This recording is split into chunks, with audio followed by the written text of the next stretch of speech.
औरंगजेब राज उनको मुबारक। और उनको रंगा बिल्ला सरकार की मुबारक। उनको ये बदजुबानी जो है मुबारक। कांग्रेस बोझा बन चुकी है देश के लिए और अच्छा होगा राहुल गांधी इस बोझा को, राहुल गांधी के आने के बाद ये बोझा अपने आप समाप्त हो जाएगा। भाजपा में चुनाव कैसे होता है, कब होता है, कौन करता है, कौन उम्मीदवार है, कौन मतदाता है, ये आज तक किसी को पता ही नहीं पड़ा है। बहुत बड़ा रहस्य है।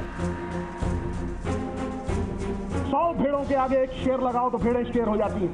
यहाँ शेर नहीं, बब्बर शेर गरजेगा। बात खत्म। खत्म है।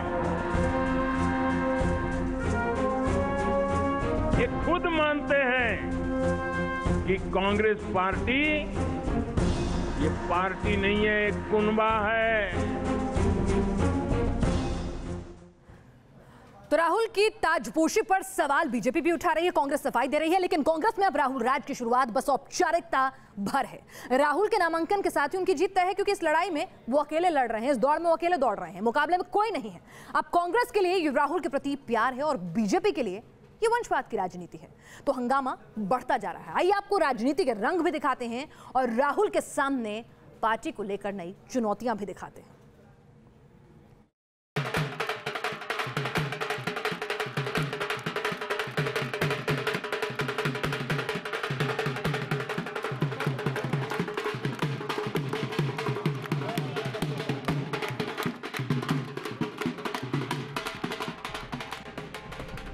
दो तस्वीरें कांग्रेस में राहुल राज की कहानी कह रही हैं। 1781 दिन पहले राजस्थान में उन्हें पार्टी का उपाध्यक्ष बनाया गया था और अब राहुल ने अध्यक्ष पद के लिए नामांकन दाखिल कर दिया है। वरिष्ठ कांग्रेसी नेता प्रणब मुखर्जी ने राहुल का तिलक किया और राहुल चल दिए नामांकन भरने। 100 साल से भी ज्यादा पुरानी कांग्रेस पार्टी के लिए आज का दिन एक युग के आगाज जैसा है। आखिरकार वो दिन आ ही गया जिसका कांग्रेस के कार्यकर्ताओं को बेसब्री से इंतजार था। अध्यक्ष पद के लिए राहुल गांधी ने जैसे ही नॉमिनेशन दाखिल किया, कांग्रेस में राहुल राज का आगाज हो गया। Rahul ji has been the darling of the congressmen and congresswomen, and this is yet another step in his quest for serving the people through the Congress party as a chosen vehicle. कांग्रेसी इतरा रहे हैं, राहुल राज में अपने लिए अच्छे दिन का दावा कर रहे हैं, लेकिन सवाल यह है कि राहुल के लिए राजनीति की राह आगे कितनी रफ्तीली है। गुजरात के चुनाव में बेशक कांग्रेस के आक्रमण की अगुवाई राहुल कर रहे हैं, लेकिन राहुल के लिए सबसे बड़ी चुनौती 2019 नजर आती है, जहां राहुल को मोदी शाह की जोड़ी से बाजी मारनी है। राहुल के लिए हार से निराश कांग्रेस कार्यकर्ताओं में जोश बढ़ना भी एक बड़ी चुनौती है और विरासत की परछाई से बाहर निकलना भी उतना ही अहम। राहुल राज में ये भी देखना अहम होगा कि कैसे वो राज्यों में मजबूत नेतृत्व तैयार करते हैं। युवा नेता और वरिष्ठ नेताओं के बीच समन्वय बिठाना भी राहुल के लिए जरूरी होगा। तो साथ ही साथ विपक्ष को एक मंच पर लाना भी राहुल के लिए बड़ी चुनौती है। बहरहाल राहुल ने चुनौतियों के बीच कांग्रेस की कप्तानी के लिए कदम आगे बढ़ा दिया है। अब मुकाबले में कोई नहीं तो राहुल की जीत भी तय मानी जा रही है, लेकिन सवाल ये है कि क्या राहुल खुद को एक भरोसेमंद नेता साबित कर पाएंगे। दिल्ली से मोहित राज दुबे के साथ टीम न्यूज नेशन। तो राहुल की ताजपोशी औपचारिकता है, बीजेपी इसे वंशवाद की राजनीति करार दे रही है, कुनबे की पार्टी बता रही है, लेकिन अगर वंशवाद की सियासत की बात करें तो लिस्ट कांग्रेस के भीतर भी लंबी है, बीजेपी के भीतर भी लंबी है। इतनी लंबी कि गिनते गिनते दिन गुजर जाएं, लेकिन नाम शायद खत्म ना हो। आप पार्टी कोई भी उठा लीजिए, कांग्रेस और बीजेपी में ही ऐसे और कई लोग हैं जो विरासत से अपनी सियासत कर रहे हैं। लेकिन उससे पहले दूसरी पार्टियों की बात करें, शेख अब्दुल्ला, फारूक अब्दुल्ला, उमर अब्दुल्ला पारिवारिक तरह से चलाते हुए अपनी राजनीति को नजर आ रहे हैं।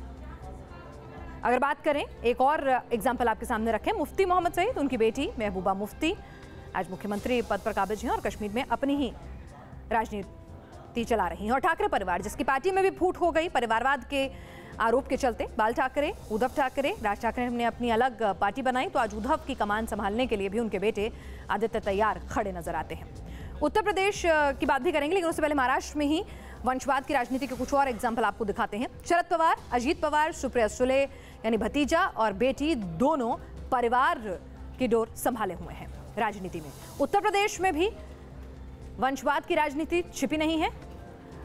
अगर बात करें मुलायम खानदान में, तो मुलायम सिंह यादव, अभयराम सिंह यादव, शिवपाल यादव, रतन सिंह, किस तरह से पूरा का पूरा परिवार, उधर बच्चीलाल यादव के राम गोपाल यादव, अखिलेश यादव, प्रतीक यादव, पूरा का पूरा लंबा चौड़ा कुनबा जो है, हालांकि इनके घर में भी फूट पड़ी थी जब अखिलेश ने बागी सुर अपना लिए थे अपने चाचा शिवपाल के साथ मिलकर। धर्मेंद्र यादव, आदित्य यादव, तेज प्रताप यादव, अक्षय यादव, यहाँ तो कहा जाता है कि समाजवादी पार्टी में बच्चे पैदा होते हैं और उसके साथ ही उनकी सीट जो है उत्तर प्रदेश में फिक्स हो जाती है।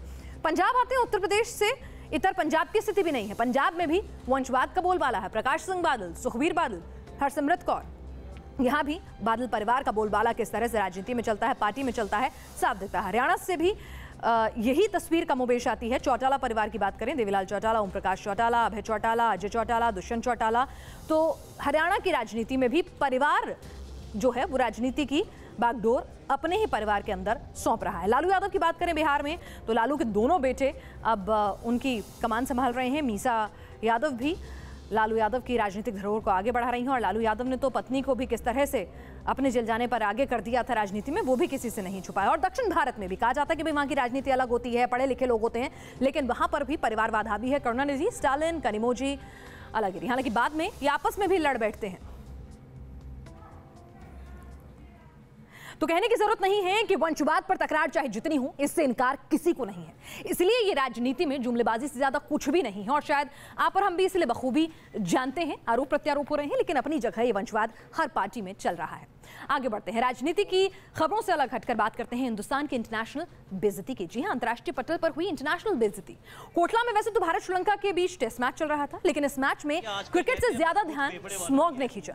कोटला टेस्ट के दूसरे दिन लंच के बाद श्रीलंका के खिलाड़ी मास्क लगाकर मैदान पर उतरे और एम्पायर से पोल्यूशन को लेकर शिकायत करने लगे, जिससे कई बार मैच को रोकना पड़ा और इसी वजह से विराट ने भारत की पहली पारी भी जल्दी घोषित कर दी।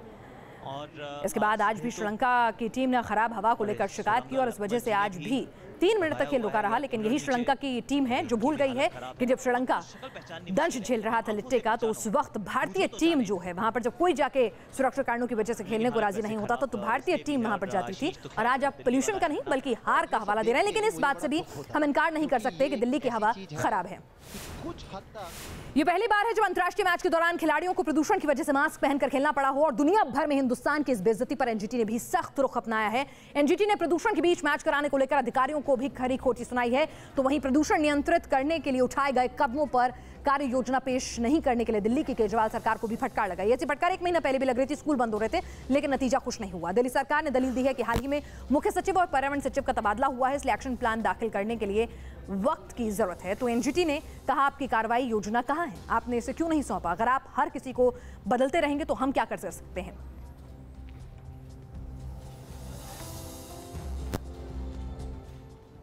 तो स्मॉग से दिल्ली का दम घुट रहा है, लेकिन इस बीच सोशल मीडिया पर वायरल एक मैसेज में दावा किया जा रहा है कि विदेश से भारत में डर्टी ऑयल की सप्लाई की जा रही है। सल्फर वाला ये डर्टी फ्यूल सेहत के लिए बड़ा खतरनाक है और दिल्ली की खराब आबोहवा के लिए भी यही जिम्मेदार है।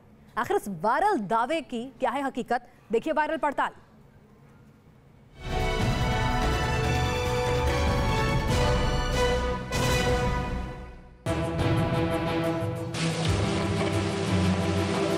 सोशल मीडिया पर वायरल हो रहे इस दावे के मुताबिक देश की हवा को प्रदूषित करने की साजिश हो रही है। विदेशों से, खासकर अमेरिका से भारत में भेजा जा रहा है डर्टी ऑयल। ये सब ऐसे वक्त पर हो रहा है जब भारत के कई शहर प्रदूषण की मार झेल रहे हैं। वायरल दावे के मुताबिक इस डर्टी ऑयल में इतना सल्फर होता है कि विदेशों में इस्तेमाल पर बैन है, इसीलिए भारत जैसे देशों में इस डर्टी ऑयल की सप्लाई की जा रही है। भारतीय कंपनियां मामूली मुनाफे के लिए देश के लोगों की सेहत से खिलवाड़ कर रही हैं। हमारी पड़ताल में वायरल दावा सही पाया गया है। अमेरिका से बड़ी मात्रा में dirty fuel petroleum Coke Bharat निर्यात किया जा रहा है। अमेरिकी रिफाइनरीज जिस वेस्ट प्रोडक्ट को देश में नहीं बेच पा रही हैं, उसे भारत भेज रही हैं। जानकारों के मुताबिक अमेरिका की तरफ से भारत को निर्यात किया जाने वाला ये पेट्रोलियम कोक न सिर्फ सेहत के लिए हानिकारक है, बल्कि पर्यावरण पर भी गंभीर असर डालने वाला है। साथ ही उनका ये भी कहना है कि सरकार की तरफ से इस पर तत्काल रोक लगाई जानी चाहिए। वीडियो जर्नलिस्ट मनोज के साथ दीक्षा पांडे, न्यूज नेशन, दिल्ली। तो ये वायरल दावा सच था। अब आगे बढ़ते हैं। दिल्ली में प्रदूषण के बीच भारत श्रीलंका मैच पर एनजीटी तो सख्त है, लेकिन फिलहाल भारत की स्थिति मैच में मजबूत नजर आ रही है। तो आइए फटाफट अंदाज में आपको दिखाते हैं खेल की दुनिया की कुछ और अहम खबरें।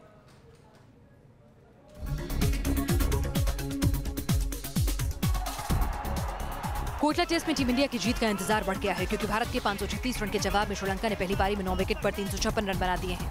श्रीलंका की ओर से चंदीमल और मैथ्यूज ने शतकीय की पारी खेली। हालांकि श्रीलंका की टीम भारत से अब भी 180 रन पीछे है। पोर्टलैंड टेस्ट में 2 दिन का खेल अभी बाकी है। एडिलेड में खेले जा रहे दूसरे एशेज टेस्ट के तीसरे दिन कुल 13 विकेट गिरे। इंग्लैंड की टीम पहली पारी में 227 रन पर आउट हो गई, तो दूसरी पारी में ऑस्ट्रेलिया के भी 53 रन पर 4 विकेट गिर गए हैं। लेकिन ऑस्ट्रेलिया की बढ़त 268 रन की हो चुकी है। वेलिंगटन टेस्ट में न्यूजीलैंड ने वेस्टइंडीज को पारी और 67 रन से हराकर 2 मैचों की टेस्ट सीरीज में 1-0 की बढ़त हासिल कर ली है। नील वेगनर न्यूजीलैंड की जीत के हीरो बने।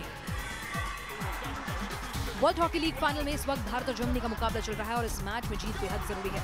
टूर्नामेंट में 1 ड्रॉ और 1 हार से भारत के पास अभी 1 पॉइंट है।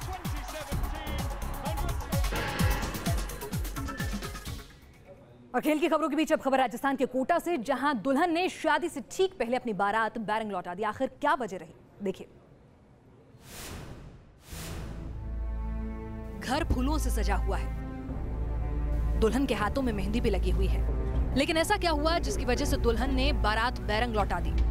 रविवार को राजस्थान के कोटा की रहने वाली डॉक्टर राशि की शादी होने वाली थी, लेकिन तभी हुआ एक अनाउंसमेंट जिसने शादी में आए मेहमानों के होश उड़ा दिए। अटेंशन प्लीज, आप सभी के लिए एक जरूरी सूचना है, आप सभी ध्यानपूर्वक सुने। आज बड़े ही दुख के साथ आप सभी को बताना पड़ रहा है कि आज हमारी लाडली बेटी के सुखमय वैवाहिक जीवन की शुरुआत होनी थी, लेकिन दहेज की अत्यधिक मांग होने के कारण हमारी लाडली बिटिया ने आगे रहकर इस शादी के लिए मना कर दिया। अनाउंसमेंट से आपको सारा माजरा समझ में आ गया होगा। दरअसल डॉक्टर राशि की शादी मुरादाबाद के रहने वाले डॉक्टर सक्षम से होने वाली थी, लेकिन आरोप है कि शादी से पहले वर पक्ष ने 1 करोड़ कैश और बारातियों को सोने के सिक्के देने की डिमांड कर दी, जिससे आहत होकर दुल्हन ने भरे मंडप में शादी से इनकार कर दिया। डॉक्टर राशि कोटा मेडिकल कॉलेज में टीबी चेस्ट विभाग के एचओडी डॉक्टर अनिल सक्सेना की बेटी हैं। राशि के परिवार के मुताबिक शादी की तैयारी में पहले ही करीब 40 लाख रुपए खर्च हो चुके थे, लेकिन शादी से ठीक पहले इतनी भारी भरकम दहेज की डिमांड पूरी करना संभव नहीं था। यह घटना इस बात का सबूत है कि समाज में दहेज का कोड अभी भी मिटा नहीं है, लेकिन राशि जैसी बहादुर लड़कियां उम्मीद की किरण है। इस दुल्हन ने जिस बेबाकी के साथ लालची दूल्हे के साथ शादी से इनकार किया, वो दहेज लोभियों के मुंह पर करारा तमाचा है। Team news nation. तो राशि जैसी लड़कियां मिसाल कायम करती हैं, लेकिन अफसोसनाक बात यह है कि आप सोच कर देखिए कि पढ़े लिखे परिवारों में भी दहेज की प्रथा मौजूद है। अब खबर पाकिस्तान से, जहां आतंक परस्त लोगों की जनरल परवेज मुशर्रफ पैरवी कर रहे हैं। इस वक्त पाकिस्तान में जमहूरियत का गला घोटने वाले मुशर्रफ पाकिस्तान को पूरी तरह आतंक की आग में झोंक देने पर आमादा नजर आ रहे हैं, सिर्फ सत्ता हासिल करने के लिए। और ये बात हिंदुस्तान के लिए भी चिंता का सबब है, क्योंकि पाकिस्तान हमारा पड़ोसी है, इस बात से इनकार नहीं किया जा सकता। और अगर वहां दहशत की आग भड़कती है तो ये हमारे लिए भी यकीनन अच्छा नहीं होगा, क्योंकि पड़ोसी के घर की आग की आंच हम तक पहुंचेगी। मुशर्रफ है कि उन्हें अपने मुल्क की मानो चिंता ही नहीं है, बस सत्ता की कुर्सी पर काबिज होना है या फिर सुर्खियों में बने रहना है। ये हमारा मुल्क है, इसकी इंटरनल सिचुएशन, इसके अंदर जो लोग हैं वो अच्छे या बुरे हम जानते हैं, हम सबसे बेहतर जानते हैं। हमें कोई ना डिक्टेट करे कि इसको बंद कर दो, उसको बंद कर दो, हमें पता है कौन क्या है। लेकिन हाफिज सईद के बारे में मैंने कहा, और मैं प्राउडली कह रहा हूँ कि दोबारा मैं कहूँगा कि लश्कर तैयबा और जमात उद दावा बहुत अच्छी ऑर्गेनाइजेशन है और पाकिस्तान के हक में अच्छी है। नाउ इनको टेररिस्ट डिक्लेयर करना कि ये दहशतगर्द है, कश्मीर में जो कुछ हो रहा है वो दहशतगर्दी नहीं है। अब चाहे दुनिया कुछ कहती रहे, हमें यही कहना चाहिए वो दहशतगर्दी नहीं है। तो एक पूर्व राष्ट्रपति, एक पूर्व सेनाध्यक्ष अगर कहे कि वो आतंकी के साथ मिलकर चुनाव लड़ेगा, तो सोच लीजिए उस मुल्क की क्या हालत होगी। आतंकी हाफिज सईद और उनकी जमात लश्कर तैयबा पाकिस्तान में चुनाव लड़ने की तैयारी कर रहे हैं, और मुशर्रफ उनकी पार्टी के साथ गठबंधन बनाने की पूरी योजना बना गए हैं और साफगोई के साथ इसे कबूल भी कर रहे हैं। मतलब होना है तो हो जाएगा। आई मीन सर्टेनली लश्कर तैयबा जो है, अब तो मिल्ली मुस्लिम लीग है जी, अब तो मिल्ली मुस्लिम लीग है उनकी वो जमात। हाँ, वो मतलब अभी तक तो कोई बात नहीं हुई है, लेकिन फ्यूचर में अलायंस में अगर वो शामिल होना चाह रहे हैं बाय ऑल मीन्स, मैं तो आई वुड वेलकम दैम। तो पड़ोसी मुल्क पाकिस्तान की खबर के बाद अब दुनिया भर की खबर देख लेते हैं फटाफट अंदाज में वर्ल्ड व्यू में। अमेरिका के मिशिगन में फुटबॉल स्टेडियम को बारूद से उड़ाने का प्लान नाकाम हो गया। सिल्वरडोम स्टेडियम को नए सिरे से बनाने के लिए डिमोलिशन टीम ने स्टेडियम में बारूद बिछाया था, लेकिन प्लान के मुताबिक धमाका नहीं हो सका। हालांकि स्टेडियम से धुआं उड़ता हुआ जरूर देखा गया। उत्तर कोरिया के तानाशाह किम जोंग उन ने एक बार फिर परमाणु हमले की धमकी दी है। एक के बाद एक 6 परमाणु परीक्षण कर चुके किम जोंग ने पिछले दिनों इंटरकॉन्टिनेंटल बैलिस्टिक मिसाइल का परीक्षण कर दुनिया को आंखें दिखाई थी। उत्तर कोरिया के लगातार उकसावे वाली कार्रवाई के बीच अमेरिका और दक्षिण कोरिया ने भी ज्वाइंट ड्रिल किया। वहीं उत्तर कोरिया के परमाणु परीक्षणों की वजह से दक्षिण कोरिया के कई इलाकों में रेडिएशन की वजह से बीमारियां फैल रही हैं। क्वींसलैंड में दर्जनों शार्क मछलियों की मौत होने का मामला सामने आया है। यहाँ की लूसिया बीच पर मरी हुई मछलियां तैरती हुई दिखाई दी। इतनी बड़ी तादाद में शार्क मछलियों की मौत कैसे हुई, पर्यावरण वैज्ञानिक इसकी जांच कर रहे हैं।